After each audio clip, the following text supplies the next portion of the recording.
好，各位弟兄姊妹，各位喜歡聖樂、支持聖樂、繼續創作、繼續去唱聖樂嘅朋友，大家好！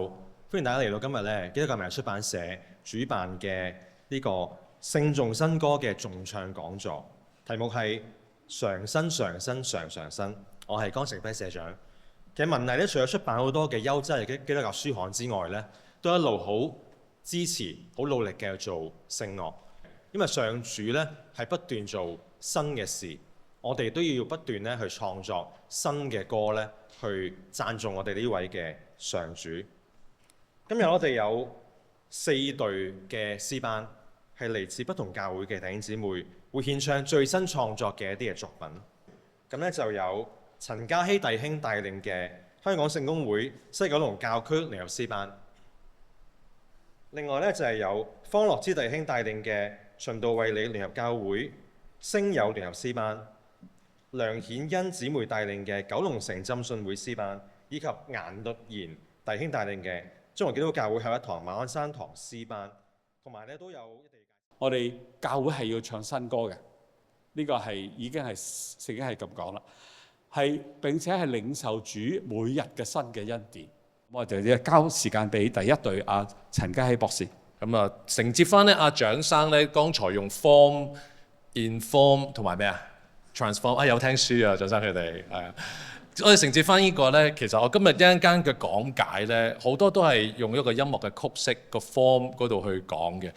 對於呢首作品，咁希望大家都可以互相交流啦。因為我其實好期待今日咧，就係同唔同嘅作曲家同埋唔同嘅詩班一齊去交流，大家互相有啲嘅激發，咁令到我哋咧聖樂嗰個嘅發展咧，可以更加蓬勃同埋更加之多元化，係嘛？好，咁咧去到呢度咧。我就想請我哋西九嘅聯合詩班啦，我哋準備下先，好唔好啊？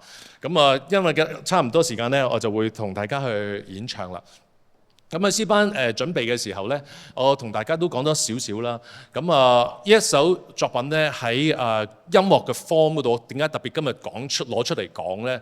就我希望咧我哋自己嘅唔同宗派嘅作曲家咧，都可以喺嗰個嘅創作嘅時候咧，諗一諗嗰個嘅音樂嘅曲式啊。因為而家咧，我會參加多咗唔同嘅宗派一啲嘅佈道會又好啦，唔同嘅嘢啦。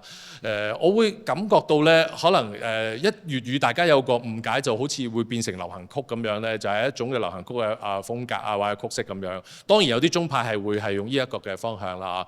咁但係我又覺得其實就算我用粵語或者用唔同嘅中文啦普通話啦，都可以保留到咧嗰個嘅藝術性同埋音樂嘅曲式喺度。所以我自己都今日咧揀咗呢一個嘅主題去出嚟講，咁同大家分享。咁期待一陣間我又聽唔同嘅作品嘅時候咧，又有唔同嘅睇法同埋唔同嘅交流咯，好嘛？咁我而家準備一下先，好嘛？唔該晒。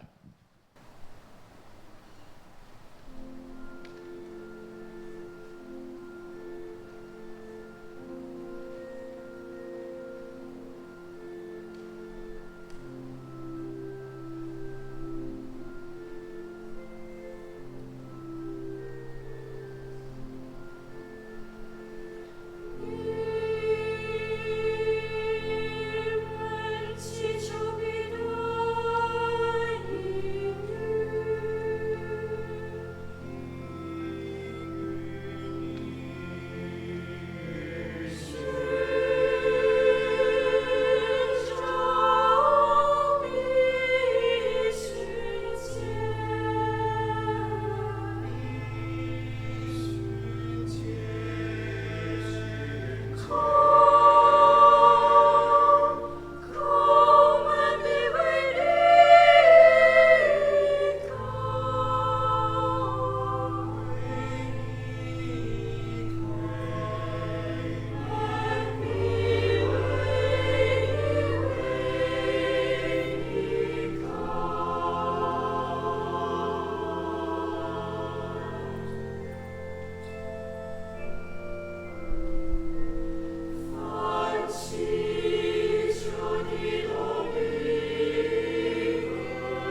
多謝大家，咁啊亦都好多謝我哋聖公會西九龍嘅聯合詩班。咁剛才呢個作品呢，就係小弟嘅作品，中文係祈求必得應允。咁相信大家喺聽嘅時候呢，都可能感受到少少嗰種祈求 prayerful 嘅心嘅。咁我亦都好希望呢，將我自己創作嘅時候嘅諗法呢，傳到俾大家同埋我哋自己嘅詩班員當中。唔該晒大家。好，大家睇到啦嚇，咁就我哋今次即係循道衛理呢一首歌叫平安平安啦嚇。但係我哋亦都知道呢個平安唔係嗰啲廉價嘅平安。舊約如果大家去記得嘅話，耶利米先知曾經去同嗰班人去講平安了平安了，其實沒有平安，因為你哋妄求。所以的確呢個平安喺我哋今日，特別我哋咁 turbulent 咁多即係衝擊嘅年代嘅時候，可能真係要揾一啲新嘅聲音或者新嘅 soundscape 去演繹。所以不同嘅音樂語言，再加上不同嘅經文配搭，甚至呢度有拉丁文嘅時候，出嚟嗰個感覺係點樣呢？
弟兄姊妹好，我係 Grace， 係九龍城浸信會詩班嘅指揮。咁今日咧，我哋就係九龍城浸信會嘅女聲小組。今日咧要同大家咧去分享嘅詩歌係為何。咁為何咧係以以斯帖記咧作為創作嘅藍本嘅，係啦。咁咧佢唔單止咧係一首關於以斯帖嘅詩歌啦，更係一首咧將神學啦、敘事同埋音樂修辭交織起嚟嘅作品。佢既喺經文嘅縫隙當中去到發聲，亦都咧喺聽者嘅內心深處發問。以斯帖記咧係一個令我非常之着迷嘅一卷經卷嚟嘅。如果咧從聖經嘅敘事角度嚟睇咧，佢本身已經係極具張力，故事咧峰迴路轉，充滿咧戲劇性嘅變化。但係如果咧從音樂嘅角度去到睇咧，呢一首歌更嘗試將嗰一種看似神缺席，實質神仍在嘅張力咧，轉化為可聽見、可感受，甚至乎咧可以代入人聲嘅經驗。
神的道是活潑的，是有功效的，比一切兩刃的劍更快，甚至魂與靈、骨節與骨髓都能刺入、剖開，連心中的意念和主意都能辨明，而且被造的沒有一樣在他面前不顯現的。呢個就係希伯來書4章對於聖言嘅描述啦。不過其實當你去翻查聖經呢，其實即係唔止呢度有講嘅。咁聖經本身都可以睇為係聖言嘅一種啦。咁但係仲有好多其他嘅地方有提到。咁所以創作呢一首歌嘅起源呢，就係我發覺其實有好多即係有關聖言嘅經文，但係就唔係好多有關聖言嘅歌，咁就激發起我更加想去寫一首有關聖言嘅歌啦。講到尾，想大家即係去帶走嘅係啲乜嘢呢？就希望大家聽嘅時候都可以經歷一個由一個振奮，即係一開手去領受，到慢慢去細味去主言嘅美。咁而且去到即係去反映到我哋，當我哋雖然有一少少嘅掙扎啊，或者中間係即係崎嶇曲折嘅道路，咁但係去到最後呢，亦都係翻返去一個復興嘅一個屬靈旅程，咁就好似一個起承轉合咁。咁所以即係呢一個雖然係好似聖經本身都有呢一個嘅演繹啦，起承轉合，但係亦都係我哋信徒每一個人嘅經歷，都希望大家可以細心欣賞。咁而家有請馬鞍山堂嘅示範。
好，咁我要做個總結啦。4首作品都好唔同，我哋係喺一個平台可以咁嘅交流，或者幾多咁多跨人咧互相去聽，即係各自都係做緊啲係好唔容易做嘅嘢，不過咧係好有意思嘅嘢。呢個正係我哋好想嘅。我哋都其實係邀請咗社會作曲家咧，再喺呢一個平台交流之餘咧，其實因為文藝出版社咧都係好需要有啲新作品嘅時候，我哋就話啲新作家咧，佢哋咧，我哋都邀請佢哋咧，每人再submit多一首歌啦，加埋呢4首咧，有8首咧，就已經一本歌集㗎啦。再一次俾啲掌聲嗰4位作曲家嚇。咁因為咧，佢哋嘅辛勞嘅創作咧，令到我哋係可以有好多新嘅體會。咁最緊要都係多謝阿蔣生啦，即係蔣生係構思成個聚會，同埋同大家去即係聯合啊、聯絡啊、去練習嘅。咁咧就都多謝咧聖公會專業座堂咧慷慨咁借出我今日嘅場地俾我哋啦，一個好方便嘅地方。咁咧就出面有書攤嘅，如果大家咧即係有時間可以睇一睇。唔該晒。